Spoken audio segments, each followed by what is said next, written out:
Hey guys, hari ini aku mau sharing gimana cara potong ikan salmon sehingga kita hanya mendapatkan dagingnya aja. Untuk filet ikan salmon, aku biasanya beli yang bagian ekor. Kita membutuhkan pisau yang setajam mungkin agar proses pemotongan daging ikan mudah dilakukan. Nah, jadi untuk memfilet ikannya ini, kita mulai dari bagian samping dulu, baru di bagian ekor,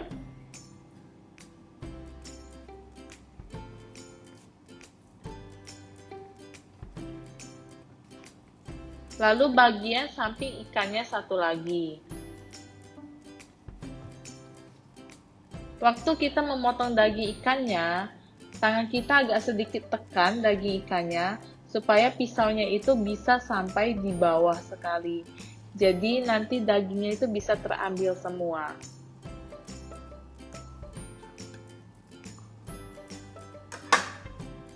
Nah, hasil filet ikan ini mulus banget dan dijamin udah nggak ada durinya dan sangat aman dikonsumsi oleh kita.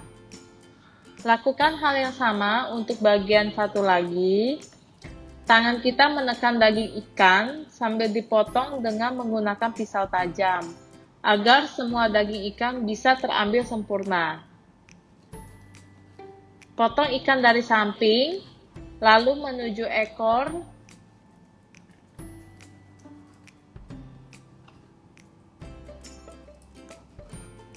dan bagian samping satu lagi, hingga semua dagingnya bisa terlepas dari duri.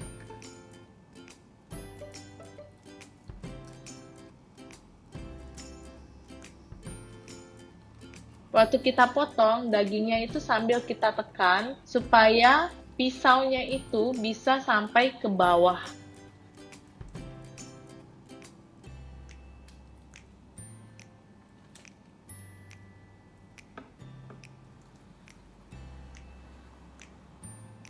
Nah, ini adalah hasil ikan salmon yang sudah kita filet dan sudah nggak ada durinya lagi.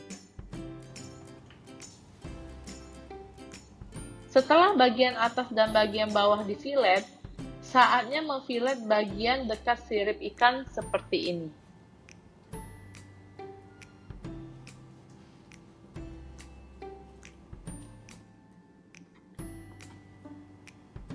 Nah, ini dia hasil filet ikan salmon yang sudah nggak ada durinya lagi. Selamat mencoba!